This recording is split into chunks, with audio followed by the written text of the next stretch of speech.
As temperaturas negativas aqui na Serra Gaúcha não desanimaram o público que vem lotando as exibições aqui no Palácio dos Festivais.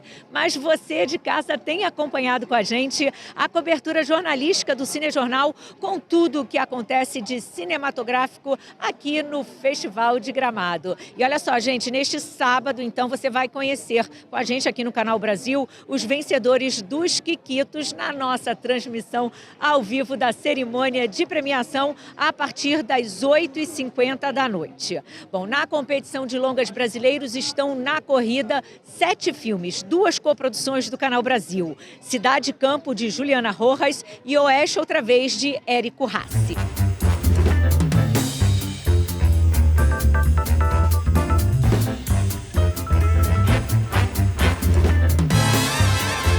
Na mostra competitiva de longas brasileiros, 7 filmes disputam os Quiquitos. Um deles é Oeste Outra Vez, o segundo longa-metragem do Érico Rassi. Depois de Comeback, você traz o filme para a primeira exibição pública aqui no Festival de Cinema de Gramado. Você assina direção, roteiro e montagem. Dessa vez, qual é o foco da sua história?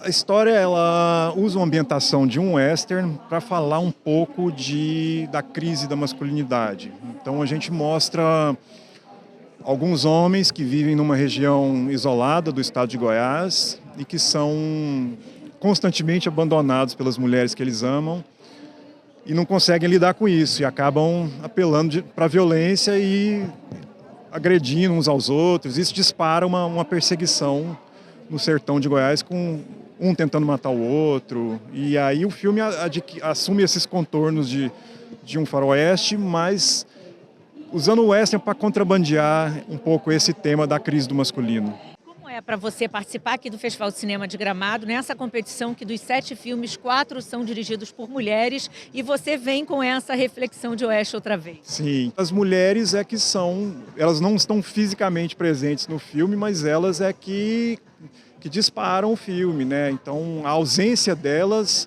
é que elas estão o tempo, a ausência é uma ausência-presença, né? Porque elas estão o tempo inteiro ali no entorno do filme e quase que assombrando esses personagens, né? Então eu acho que é um filme de um diretor homem, com atores homens, mas que a ausência física das mulheres, mas a presença delas conduz o filme inteiro. Eu sempre pensei nisso, assim, sabe? A força, eu acho que está nas mulheres. E esses homens, eles não entendem isso, não sabem lidar com isso. E aí eles sofrem. E aí são violentos. A falta do feminino da gente, a falta do feminino na nossa sociedade, né? Isso aí é uma tristeza. A gente precisa entender isso e assimilar isso e dar uma volta por cima, né?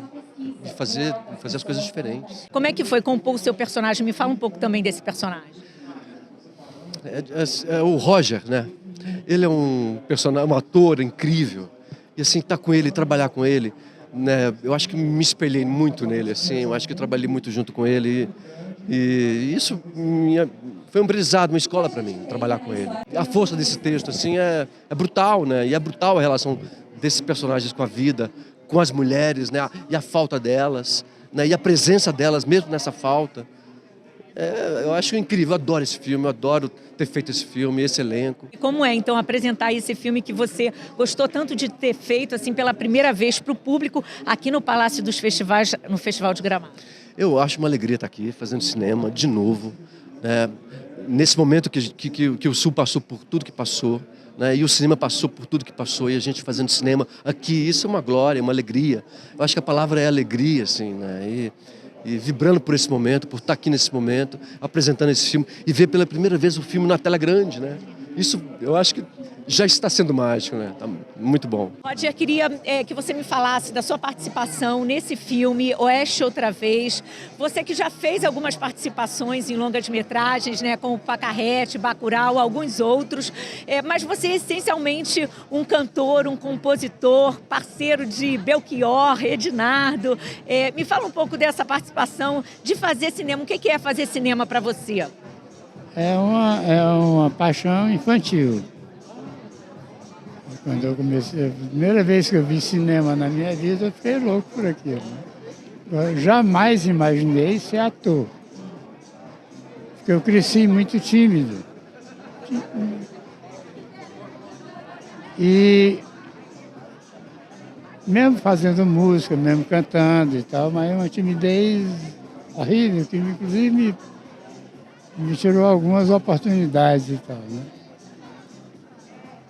Aí um dia eu resolvi fazer um curso de teatro, não para ser ator, mas para escrever. Aí eu adorei essa história. E aí comecei a fazer, e fazendo, tô fazendo.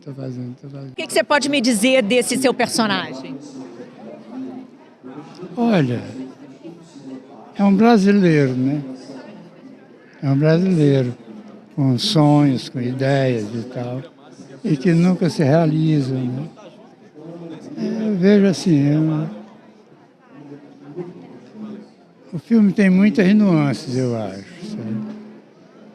Fica difícil resumir no momento, sabe? É melhor ver o filme. Babu, essa foi a primeira vez que você foi para Goiás, que você faz um faroeste. Me conta um pouco da experiência de fazer esse filme do Érico. Eu achei maravilhoso. São João da Aliança, né, que a gente ficou lá filmando. É uma cidade acolhedora. Queria até mandar um beijo aqui pro pessoal lá de São João. E o Érico, a Cris e toda a equipe, a gente tem uma história de fragilidade masculina. Mas o filme, ele tinha 70% da sua equipe feminina. Então, foi uma experiência, foi a primeira vez que eu vi tantas mulheres na equipe, né?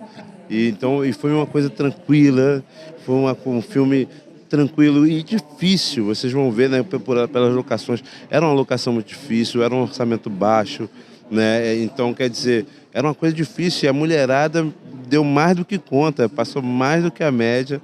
E foi lindo ver e participar e esse contraste da história com o que a gente estava vivendo no portal da Chapada, né? Foi mágico e eu acho que o resultado também tem uma magia ali, né? Eu brincava com o Érico, quando a gente fazia as cenas, ele sempre pedia ali umas 2 ou 3 versões da cena, então eu tive que esperar ficar pronto para ver qual o caminho que ele ia seguir. E eu acho que ele encontrou um caminho muito lindo e deixou o filme lírico, né? Aquela contemplativa, que cinemão, né, cara? Quanto tempo eu não vejo um cinemão. Depois o Western outra vez traz essa coisa da contemplação, do plano aberto, daquele lugar lindo e de um elenco, desculpa a modéstia à parte, de primeira. Carol, me fala um pouco do seu trabalho de direção de arte nesse filme do Érico, essa segunda parceria com ele, né? Uma parceria que começou lá no Comeback e você repete agora em Oeste outra vez. Então, eu comecei no filme, eu fui para São João da Aliança, que é a cidade no interior de Goiás que a gente filmou, que é na Chapada dos Veadeiros. Fui logo no princípio, só estava eu, Érico e Cris Mioto, que é a produtora, e eu ajudei a ele a escolher as locações.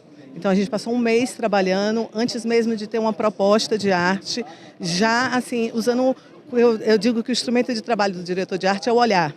Então, nessa primeira etapa, eu contribuí com o filme com o olhar, com a escolha das locações. Então, isso foi a primeira parte. Depois a equipe chegou, eu apresentei uma proposta de arte para ele, mas o trabalho se deu muito na confiança. A gente partiu do que tinha na Chapada dos Veadeiros, das cores da Chapada, dos elementos da Chapada, e eu acho que assim, ficou bem rico, né? Esse rapaz que bateu no senhor. Bate nele também.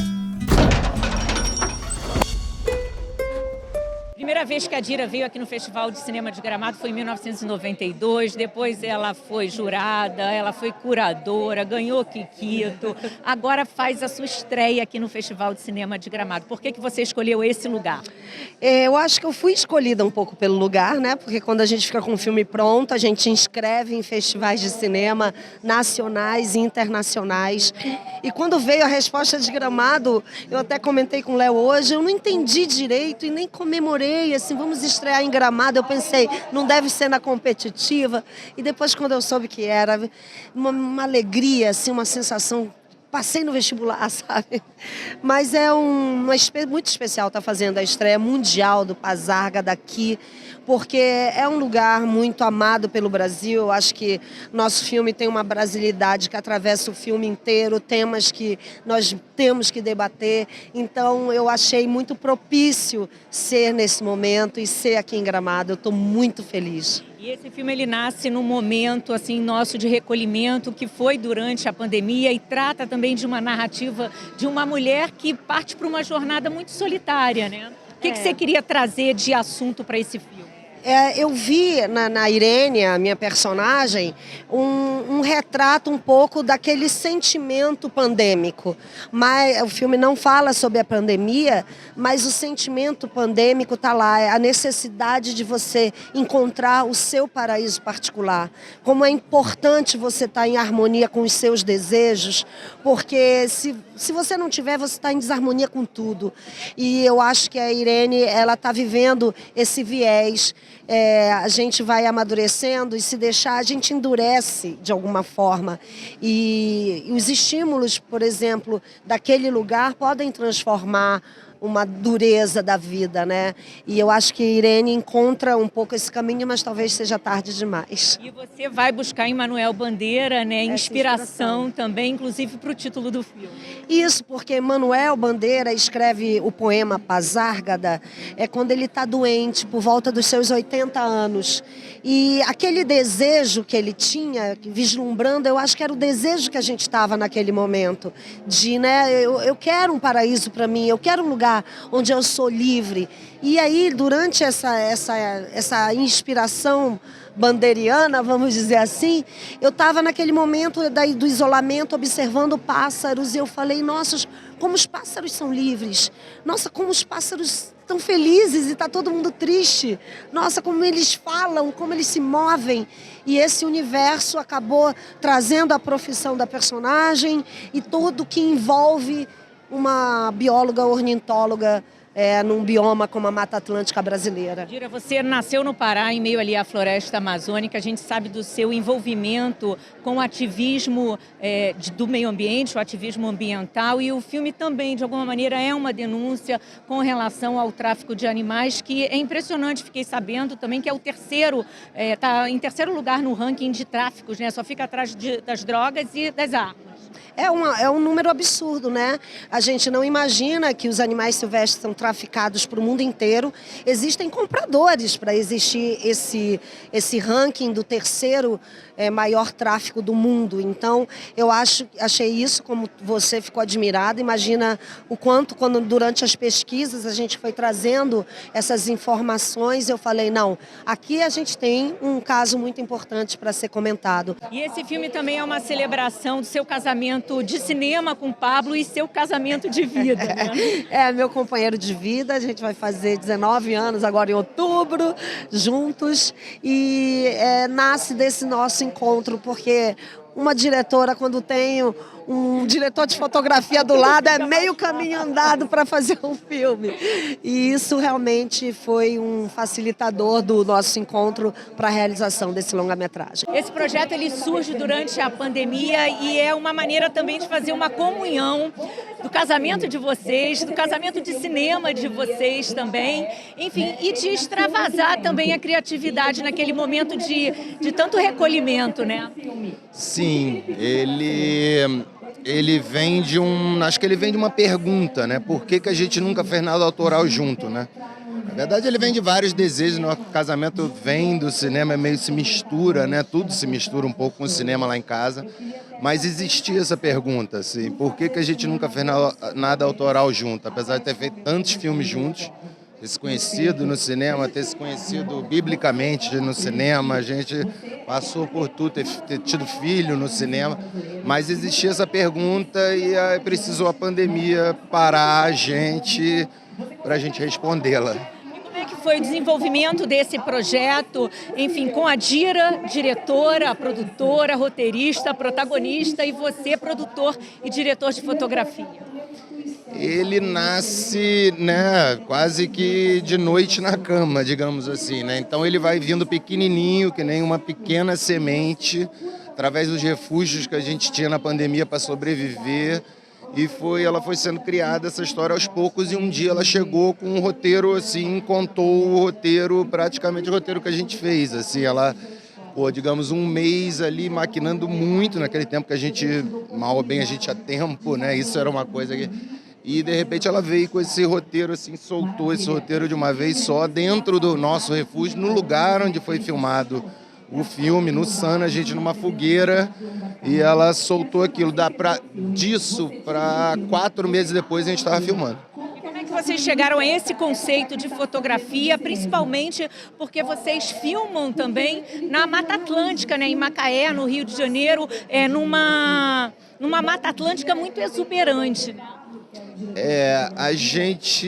Eu acho que o conceito de fotografia maior veio dela, porque ela chegou para mim no primeiro momento, ela falou, eu queria me reinventar com esse filme. E aí eu fiquei com isso na cabeça, assim, preciso também me reinventar como fotógrafo.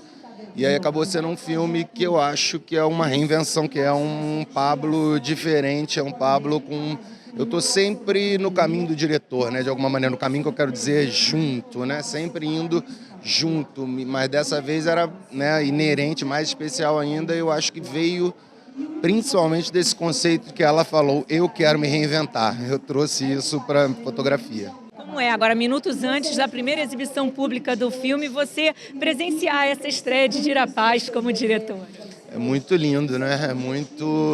A Dira é um ser de cinema, né? Ela é do cinema, ela coincidentemente está fazendo 40 anos de carreira este ano, né? Ela faz o Floresta Esmeraldas em 1984.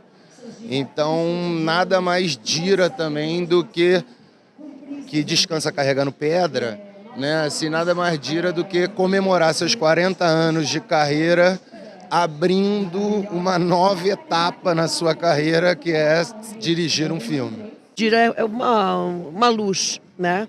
E um dia ela me ligou e comentando e falando, tal, contando a história do filme, que é genial. Ela com muita propriedade fala de uma Amazônia e de uma apropriação que tentam fazer e muitos conseguem de algumas coisas nossas. Ela com muita categoria e dignidade desenhou esse tema, está trazendo o primeiro longa dela, e quando ela me convidou a participar, eu pensei 2 vezes. Para mim é uma grande honra estar do lado dessa mulher maravilhosa, essa grande atriz, essa grande diretora, essa guerreira, essa mulher linda, essa sereia, Dira Paz. E estar aqui em Gramado é maravilhoso. Eu acho que Gramado é um pouco a casa da Dira também. É um festival que a gente adora e a gente está muito feliz de estar podendo estrear aqui. E eu sou suspeita, eu amo o filme, eu acho o filme incrível e espero que todo mundo goste. E qual o caminho previsto para o filme depois daqui? Já tem data de lançamento no circuito comercial? Já, a gente estreia nos cinemas logo agora em setembro já.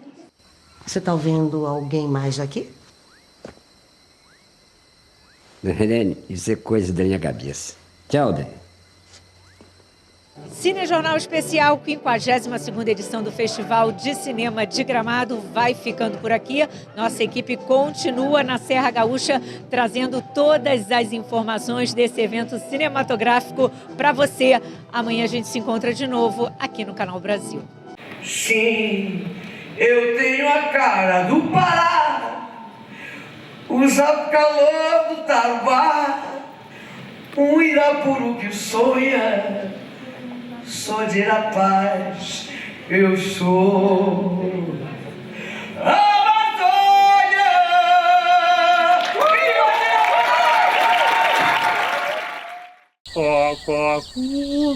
O que você tá fazendo? Nada. O que você tá falando? Isso é o cococu. O que é cococu? Comente com uma partida curta. Quer fazer comigo? Tá bom. Cococu, cococu, cococu. E a gente fica repetindo isso pra sempre.